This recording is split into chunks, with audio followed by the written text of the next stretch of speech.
Anne-Marie et je suis éducatrice dans les quartiers nord de Marseille depuis 35 ans. De précision, quelles sont les difficultés qui touchent ces enfants et ces jeunes?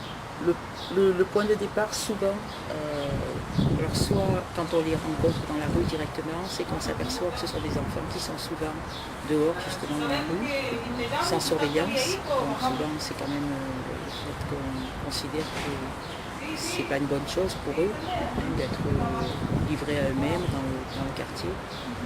Et la chose qui est souvent importante, c'est le repère de l'école où ils sont désignés comme étant des enfants qui rencontrent des difficultés ou qui posent des problèmes à l'école, soit des difficultés d'absentéisme scolaire important, soit des problèmes de comportement. Le comportement, c'est-à-dire opposition, violence ou autre vis-à-vis des autres enfants, comportement qui n'est pas adapté par rapport à la scolarité, comportement agressif vis-à-vis des adultes, surveillants, des enseignants, etc. Donc on considère que ces enfants sont en difficulté et qu'ils sont même en danger, c'est-à-dire que si leur situation continue, il peut y avoir des problèmes après d'exclusion, après de formation, des problèmes familiaux, des problèmes qui traînent dans le quartier. Donc c'est ce type de difficulté et de mal-être, de malaise qu'ont certains enfants par rapport à la vie quotidienne qu'on essaye sur lesquels on essaye.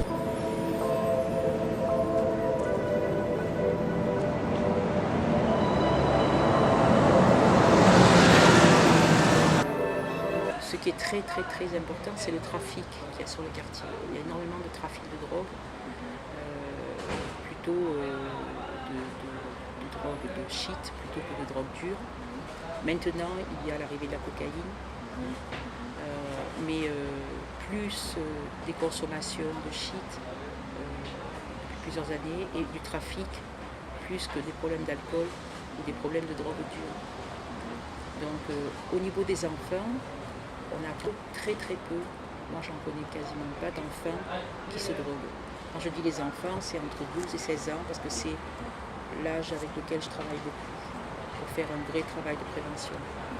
Donc peu d'enfants qui se droguent, mais par contre tous les enfants sont très attirés par le trafic et par le business sur les quartiers, qui est très présent, qui sollicite énormément les enfants. Grandissent dans ce milieu.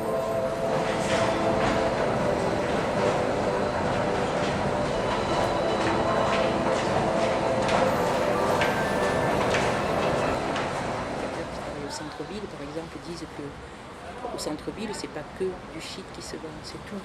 C'est tout. C'est les cigarettes, c'est les trucs, les choses en affaires, les habits, tout.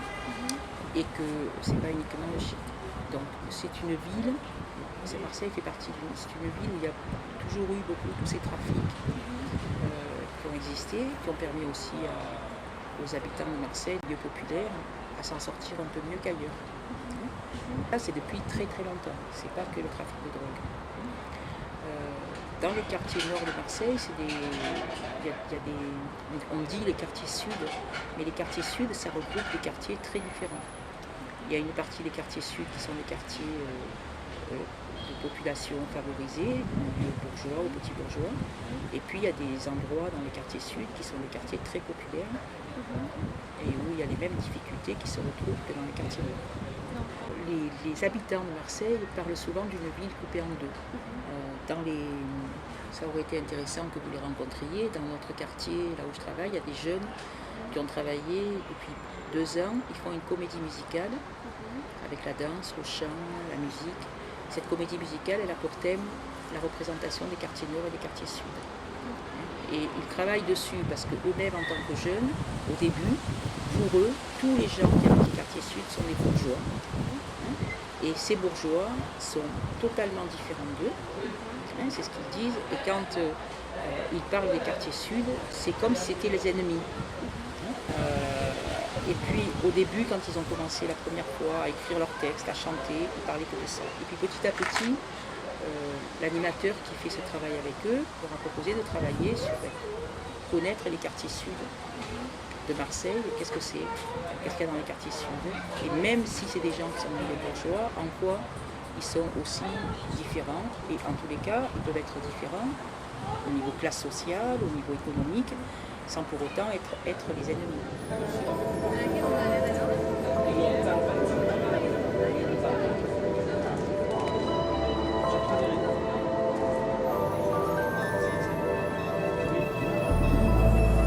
Ce qui est sûr, c'est que moi j'ai grandi dans les quartiers nord quand j'étais petite. Les quartiers nord vivaient d'une économie d'usines, d'entreprises. Les gens travaillaient, il y avait énormément d'entreprises installées dans les quartiers nord qui ont fermé et où le monde et la population des quartiers nord s'est extrêmement paupérisée, devenue plus pauvre. Est-ce que les médias présentent ces quartiers comme ayant une mauvaise réputation? Oui, d'exemple dans les médias d'émissions qui ont été faites à partir de préjugés justement, d'une représentation qui est négative. Ce qui est assez paradoxal parce que quand on travaille avec les enfants ou les adolescents et qu'on leur demande comment les médias, comment eux, qu'est-ce qu'ils reprochent aux médias ou qu'est-ce qu'ils pensent des médias quand ils viennent sur la Busserine, tous disent il ne faut plus qu'il y ait de journalistes qui viennent sur notre quartier parce que s'ils viennent, on va les mettre dehors. Par exemple, quand il y a eu les événements en banlieue, il y a quelques années, il y a des journalistes d'une chaîne de télévision qui sont venus à la Busserine et ils ont interviewé des jeunes qui étaient en train de faire du trafic, de vendre du shit, de vendre de la drogue. Quand ils les ont interviewés, en cachant leur figure, tout ça, les jeunes disaient moi je ne vais plus à l'école parce que je gagne plus que le professeur, donc c'est pas la peine d'aller à l'école, il ne faut pas que les enfants aillent à l'école, c'est mieux comme ça. Et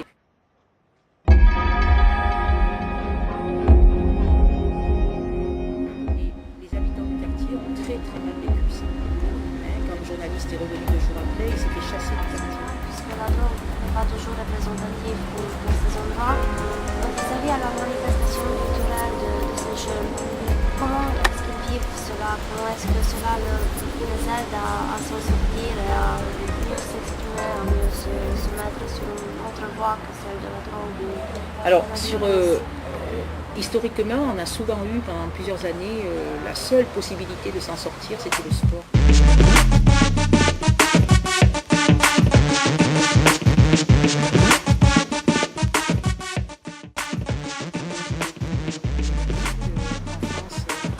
Zidane ou d'autres qui s'en sont sortis, mais même sur le quartier où je travaille, il y a eu des footballeurs qui sont devenus professionnels ou des jeunes qui sont partis en centre de formation. Et le sport, c'était le symbole de la réussite. Ça change un petit peu maintenant parce que même s'ils savent que certains réussissent, l'image du sport se dégrade un peu, du football aussi en particulier. Et puis petit à petit, beaucoup de personnes dont je fais partie se sont aperçues que le sport avait des limites dans le travail éducatif qui peut être fait avec les enfants. Et donc on a essayé de travailler sur justement des actions, des écoles aussi, des collèges aussi, pour permettre à ces enfants d'abord de rencontrer un monde différent,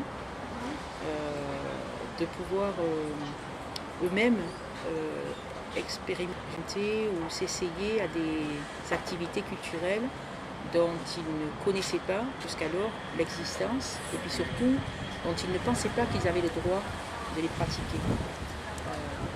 Il y a énormément sur les quartiers populaires de ce qu'on appelle les cultures urbaines, le hip-hop, le slam, le rap.